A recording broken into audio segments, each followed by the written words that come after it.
Suspense. And the producer of radio's outstanding theater of thrills, the master of mystery and adventure, William N. Robeson. Among the many misconceptions under which we live and have our being is the one that states that there is no such thing as the perfect crime. The open files of unsolved murders in every police department across the land give the lie to this proposition.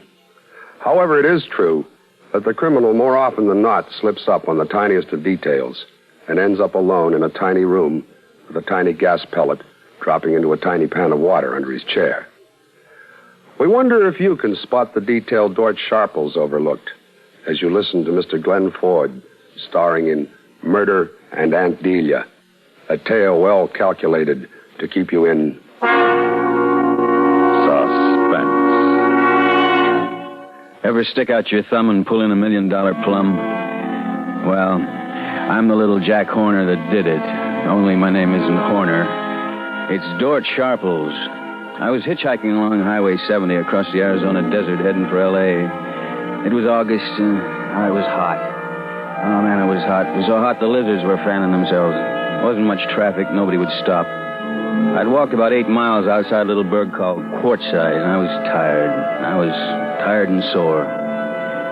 Finally, a black sedan come along. I was all set to holler cuss words at it for not stopping when suddenly this guy slows down. It was a young guy, about my age. He was alone. Hop in. Oh, thanks. I sure appreciate this, man. It's all right. I could use some company. Yeah, you know, for a second there, I didn't think you were going to stop. I wasn't, frankly. Yeah, well, a guy has to be careful nowadays, huh? You know what changed my mind? Maybe you won't like this, but it suddenly struck me that you look like me. Yeah, I guess maybe I'd do it that, now that you mention it. What if that was me walking along, I thought? Besides, if you got a face like mine, it must be an honest face. Hey, maybe you got something there. You going to Blythe? What's that? The next town, across the Colorado. Oh, no, I'm going clear into L.A. I happen to be going through L.A. on my way to Santa Barbara. If you want to spell me at the wheel, we can make Los Angeles by a little after midnight. Brother, you got yourself a co-pilot.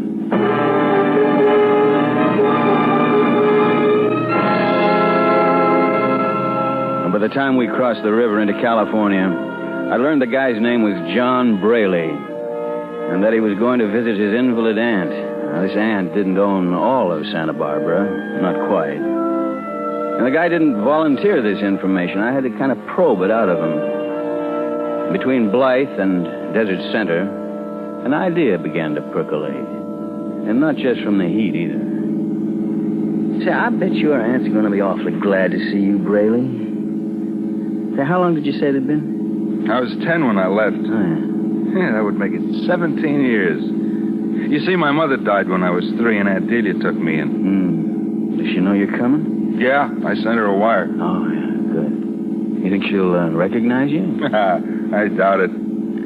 The reason I'm going back, her husband died about a month ago. That'd be your uncle, huh? Uncle by marriage.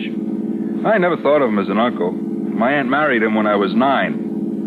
He and I never got along. That's why I left Aunt Delia's place. You mean you ran away? No, another aunt in Delaware took me. For a while, Delia and I wrote to each other, but her husband made her quit. He sounds like a first-rate heel. Yeah, I always thought so. Anyway, what with school and then the Army and getting a job afterwards, why, I just lost track of Aunt Delia. You got a lot of relatives in the East? No. My other aunt died when I was 21. Delia's the only relative I got left. I guess that means you'll be coming into something pretty good someday, huh? I suppose so. This may sound funny, but the idea sort of scares me. Yeah. I wish somebody'd scare me like that.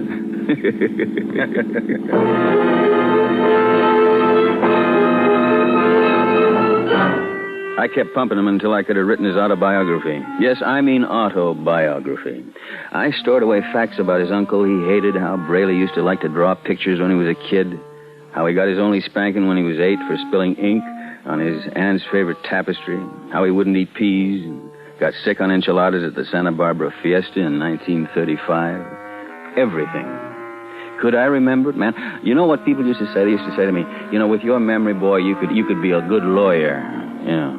but that takes work. And just east of Indio, before Highway 70 runs into 99, I figured I was thoroughly briefed. You want me to drive a while, Sharples? No, thanks. It's okay. Unless you want to take over. No.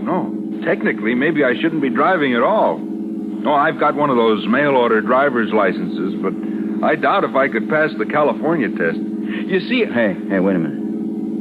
Hey, you notice something funny? No, what? I think we're getting a flat. Oh, no. Yeah, sure. This car kind of rides funny. You feel it? You know what I think it is? I think it's the right rear tire there. Well, this would have to happen clear out in the middle of nowhere. Yeah, you said it. I tell you, maybe we better stop and take a look, huh? I don't even know if the spare's any good. Look, I may be imagining things. I don't know, but we better make sure. I'll check it in just a minute. There's not a soul in sight either way. Well, we won't need any help. Well, I hope not. How is it? Maybe you better come back here. Okay. I'm sure glad I've got you along. I'm not much good at... Oh, come to think of it, there may not be any tools in the car. I bought this car in a hurry off a used car lot. Well, I've got all the tools I need, Braley. It doesn't look flat to me. No? Come here. Lean down here and take a look, huh? It still doesn't seem... I was right about the tools, wasn't I, Braley?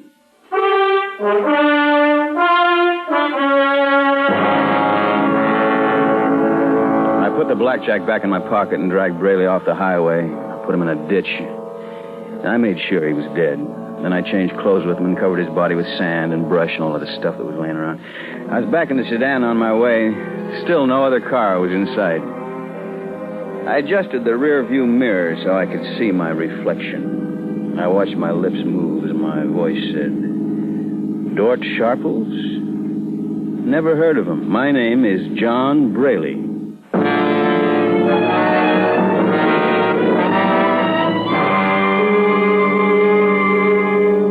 I pulled into L.A. about 2 a.m.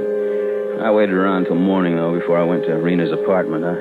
See, I wanted her to be real wide awake when I told her my idea. But, Dort, it sounds crazy and dangerous. For $1 million, we can afford to be crazy. But suppose somebody finds out you aren't this guy, Braley. Look, who will know? Huh? Who's going to know? His aunt hasn't seen him since he was a kid. There's no other relatives, no connections on the coast, none back east either. But are you sure you can carry it off, Dort? Rena, will you listen to me a minute? I know everything about that guy. I even know when he lost his first baby tooth. But what do you want me to do? I'm going to... You just stay where I can get in touch with you, you hear? You be ready to come up to Santa Barbara. How long will you have to wait to come into this money? The old lady may live for years. No, I don't think so. She's pretty well along, and she's an invalid. You know, a lot of things can happen to an old lady. Well... No wells about it. It's a real break. Now, I might have done it alone. I could have done it alone. But I thought of you, kid. Real sweet of you, Dort. Real sweet. Yeah, sure. And we're partners, huh? Yes, Dort. Great. Now, look, kid, listen, one thing very important. You lay off that Dort stuff from now on, huh? From now on, you call me John Braley. Kiss me, John.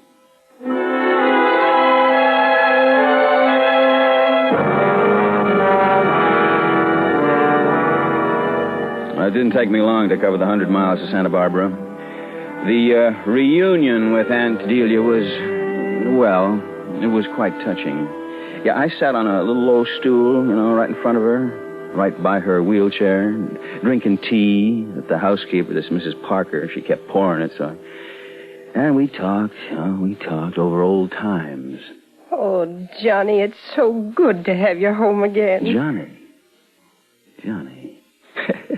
Nobody but you ever called me that. You remember the kids used to call me Jack or Curly mostly? Oh, and how angry you used to get. You hated to be called Curly. Yeah, and when I got into a fight about it that time, remember with Pudge Martin? Mm-hmm. You sent me to bed without any supper, and then you took away my paints and my crayons for a whole week. Well, not for a whole week, oh, Johnny. Yes, you did. I relented on Sunday afternoon. Well, it seemed like a week. Oh, you did love to draw.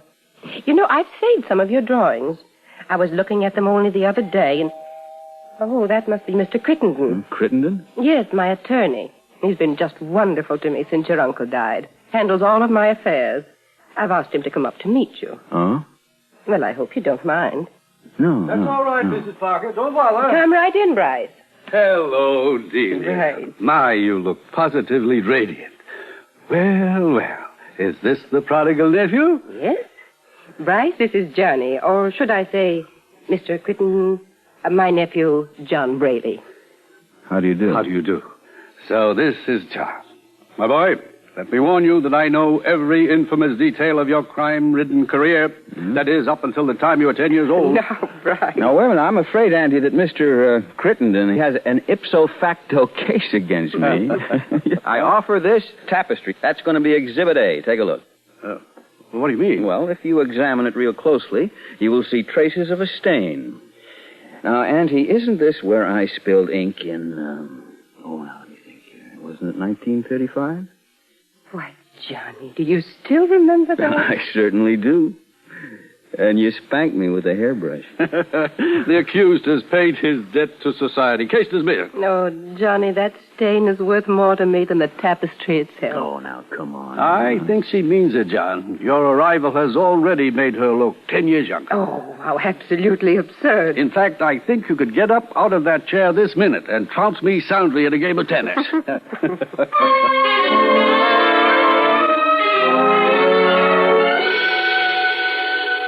There wasn't any doubt about it. I was in. And Delia's health improved so rapidly, I realized I'd have to think of a way to... I had to kind of speed things up. That meant I had to get Mrs. Parker, the housekeeper, out of the house for good. So I began devising little things to make her appear inefficient. Now, Auntie wasn't supposed to have spices, so I sneaked into the kitchen and I doctored the food with some pepper. After Mrs. Parker set the heating unit for the night, I got up and I turned it off. Auntie woke up freezing. And Mrs. Parker became so confused and upset that she began helping me out by forgetting things and making mistakes all on her own. Johnny, I know Mrs. Parker means well, but, well, as Dr. Davis says, I've got to have someone I can depend on at all times. Yeah, well, I haven't liked to say anything, but after all, she's been with you for a long time. Well, the poor old soul, I think she does need a rest. Oh, dear, it's going to be so difficult to tell her. Well, I'll attend to that, Auntie. And I'll see about getting another housekeeper. An intelligent, capable, younger woman.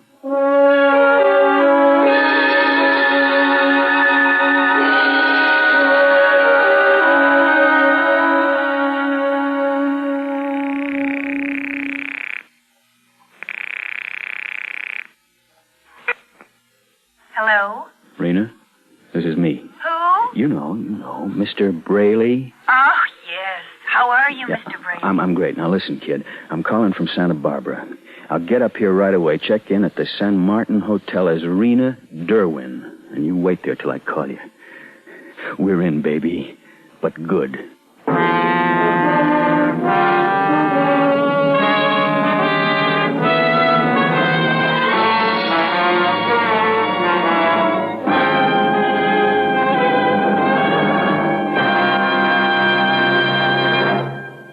You are listening to William N. Robeson's production of Murder and Aunt Delia, starring Mr. Glenn Ford.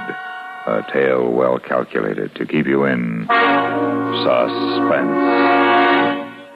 By the time Rena arrived in Santa Barbara, I'd fixed up a set of references of her ability and character that would have flattered Florence Nightingale and Susan B. Anthony. Rena came out for an interview, pretending she was sent by an employment agency I was supposed to have called. Oh, she made a terrific impression on the old lady. At a nod from me, Auntie hired Rena on the spot, and Mrs. Parker left with a cardboard suitcase, a month's pay, red eyes, and the sniffles. Well, after she got Auntie to bed that first night, Rena and I met on the veranda. How did I do, Doris? The name. Nobody's around to hear. Look, just don't take any chances. Now, you call me Mr. Braley all the time. All right, Mr. Braley. How did I do? Perfect. Now, come on, let's take a walk over by the bluff there, away from the house. Huh? This is sure some layout. Looks great in the moonlight. Yeah, it'll all be ours, baby. Yeah. How are you going to do it? Do what? You know. Mm-hmm. Now, right up there ahead is a cliff. You see it? There it is. Now, that's a 200-foot drop under those rocks down there. You're going to push her off the cliff? No, nothing as brutal as that.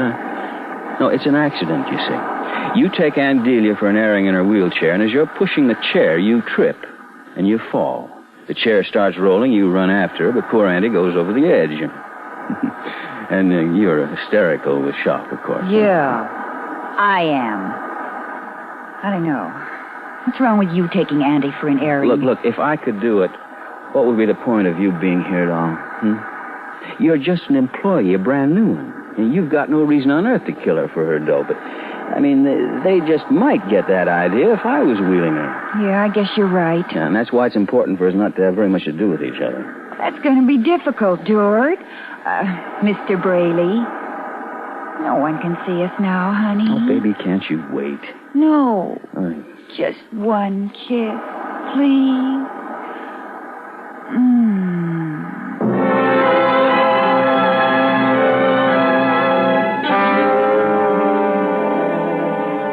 The next afternoon, Auntie and I were in the library. I was trying to look interested in the scrapbook she was pawing through. I hoped she wouldn't notice how fidgety I was. My eyes are so weak now, Johnny, but I know every detail of these just from memory. Oh, here you are on your first tricycle.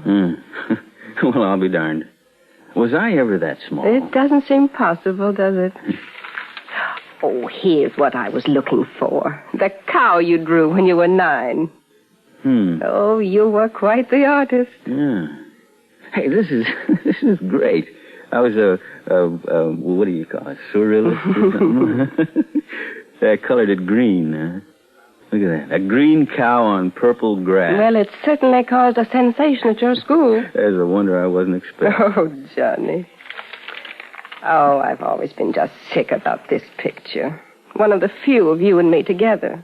You broke away from it just as the photographer took it. Yeah, just a blur. What's the cat doing in it? But don't you remember? That's Xerxes. What? Oh, you remember? Oh, sure. Old Xerxes the Persian. Yeah. Oh, gee, you know the fun he and I used to have together? Of course, I used to tease him a lot when you weren't looking. Yeah, but he sure was a nice, What's the matter, Auntie? Johnny, are you trying to fool your old auntie? What do you mean? Well, you were frightened plumb out of your wits by cats. If Xerxes so much as brushed up against you, you'd scream bloody murder. That's why you jumped when the picture was taken. I did? I did. Yeah, didn't I? Yeah. Don't you remember? Dr. Thompson said it was a deep-seated phobia, and you'd probably have it all your life, like Napoleon. Did it ever go away, Johnny, this fear of cats? Well, yeah, it went. I mean, most of it went away. After all, he doesn't like to remember what a coward he was when he was a kid.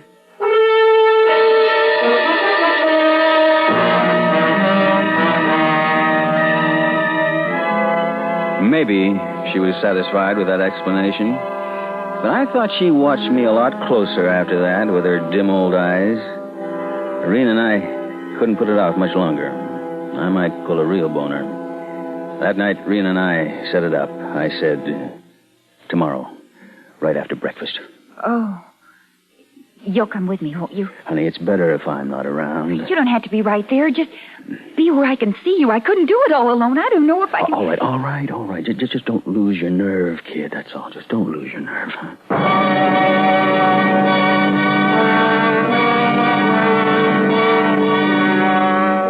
I didn't sleep much that night. The next morning after breakfast, Rena and I got the old lady into her wheelchair. Well, there you are, Auntie. Thank you, Johnny. Oh, my, but isn't it a lovely day? It certainly is, Mrs. Farnham. But I do think I'd better have a scarf over my head. I'll run upstairs and get one. Would you mind, dear? Hey, there's 2 scarves right here on the sofa. Oh, never mind, Miss Derwin. There's some down here. Yeah, here now. Which one do you want, Auntie? The green and red one or the blue and yellow one? Why, doesn't matter, Johnny. Either one. All right. Let's see now. I think the green and red one will go better with that robe you're wearing. Yes. So it will. Yeah, now, doesn't that look nice? All right, let's go, huh? No, wait. I've changed my mind. Huh? You mean about going out? Yes, it's so much bother. Bother? Nothing. You need some fresh air. Well, I'll just sit here by the open window. Look, you need some sun. Now, come along, Miss Derwin. Please, Johnny, I don't want to go. I just want to stay here and rest. Please. Why, sure. Why, sure, Auntie. Okay. If you don't want to go.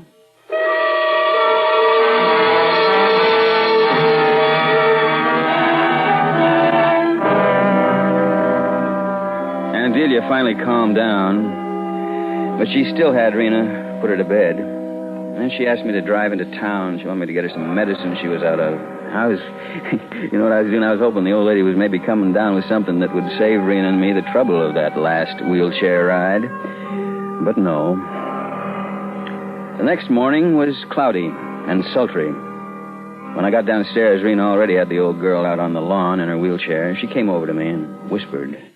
She just wants to stay there, Dort. No ride. Well, that's tough. That's real tough, because she's going anyway. Now, come on, Rena. Suppose she makes a fuss. I think the two of us can handle an old lady in a wheelchair. But if she screams... So, she screams. All right. This estate is as isolated as Alcatraz. Come on. Let's get it over with. All right. It's starting to sprinkle. I know it is. Now, come on. Hurry up. Let's finish this thing before we get wet. Miss Derwin, it's starting to rain. Oh, we're coming, Auntie. Oh, I just knew it would rain today. I just knew it. Yes. Yeah. Well... Well... Here we go, Auntie. You came just in time. I thought you'd forgotten me. Forget you. Why, don't be silly. Oh, dear, it's really starting to come down. Well, hurry. We'll be soaked. Johnny, the house is back that way. Johnny, where are you taking me? Just relax, Auntie. Rena, help me push, will you? Sure. All right, let's make this quick. Johnny, what are you doing? Stop it. Stop it, Dr. Fuss. Johnny, do you hear me? I'm frightened. Faster, Rena. You're not my Johnny. Are you? You're not my Johnny. Okay, Rena, let her go. Oh, stop it, please. Please.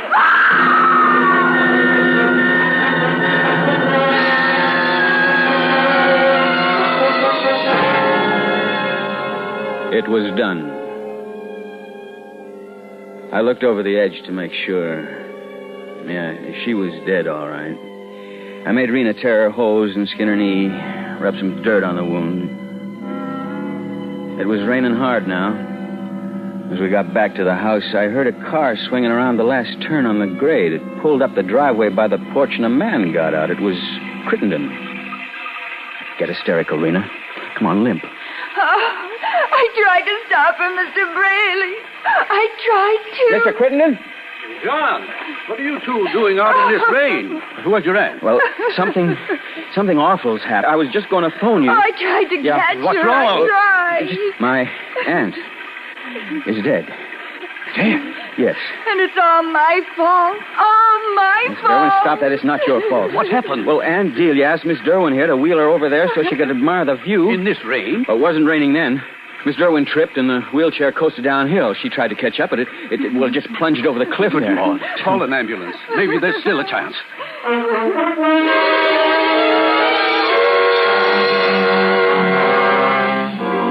Well, Crittenden ran down to look over the cliff. I went into the library and phoned the ambulance and the police, too, just to make it look good. I was downing a double shot of bourbon when the lawyer came in. That poor woman. At least she didn't suffer. Oh, thank heaven for that. Use a drink? No, thanks. Well, I'll never forget that scream. Don't I tell you. torture yourself. This young woman, what's her background? Oh, Miss Derwin? Why, an employment agency sent her out. She has wonderful references. Uh-huh. Gentlemen, I'm sorry I lost control of myself. Oh, Miss Derwin, this is Mr. Crittenden. How do you do? Mrs. Farnham's attorney. How do you do? Could I bring you gentlemen anything? Nothing for me, thank you. Now, please sit down and relax. You've had quite a shock. Yes, sit down, Miss Derwin. Thank you.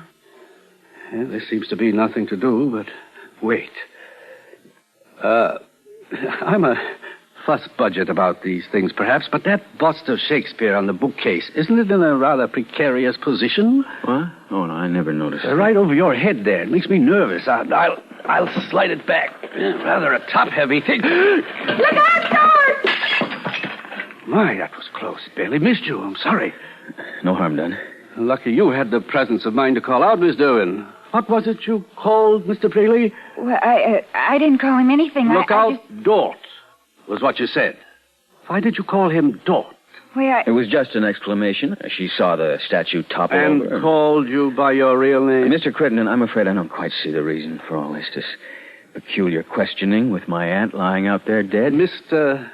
Braley, you said this, Derwin came recommended by an employment agency. That's right. Yesterday I checked every agency in town. There was no Rena Derwin registered with any of them. that's not true. You checked into the San Martin Hotel only the day before you reported here for your interview. Well, that doesn't One mean of my assistants is checking those references you gave. Mr. Crittenden, being my aunt's attorney, that doesn't give you the right to insult her employees. Now, just what are you trying to prove? I had a talk with Mrs. Parker the other day. Mrs. Parker? Oh, she's sore because she got fired, so she tries to create distrust and suspicion of this girl who took her place. I've known Mrs. Parker for years. There was no physical or emotional reason why she should suddenly turn into an absent-minded, careless, incompetent... Nevertheless, she did. Dr. Davis... I've talked to Dr. Davis, and he's of the opinion that somebody in this house engineered things so Mrs. Parker would be asked to leave. I'm sure my aunt would resent your prying into the affairs of her household. I'm afraid you're mistaken. This prying, as you call it, is made at your aunt's request. What do you mean? She telephoned me yesterday afternoon to tell me about a strange doubt, suspicion. About what? About you. Me? She suddenly was disturbed by the horrible feeling that you are an imposter. Auntie thought that I was... Why, that's absurd. Is it? Your recollections of your childhood here were quite convincing, except for one or two things. Look, this is all very... Oh, you mean my fear of cats? But, well, look, people get over these childish phobias. Yes, after all. more than that. Remember a drawing she showed you? A watercolor of a cow? Sure, a green cow. What about And it? the scarves? Remember you thought the green and red would go better with her robe than the blue and yellow one. So what? Doesn't it strike you as peculiar that a boy who could draw quite a fine cow should paint it green, and then years later be so exacting about harmonizing his aunt's scarf? You see, John Braley was colorblind.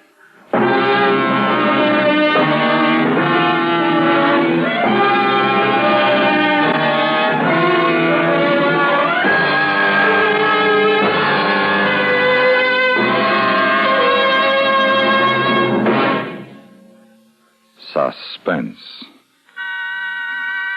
in which Mr. Glenn Ford starred in William N. Robeson's production of Murder and Aunt Delia by Lou Houston. Listen. Listen again next week when we return with 227 minutes of Hate by Sam Pierce. Another tale well calculated to keep you in suspense. Supporting Mr. Ford in Murder and Aunt Delia were Ellen Morgan, Lillian Bayef, Shepard Menken, and Herb Butterfield. Music composed by Lucien Moraweck and conducted by Wilbur Hatch.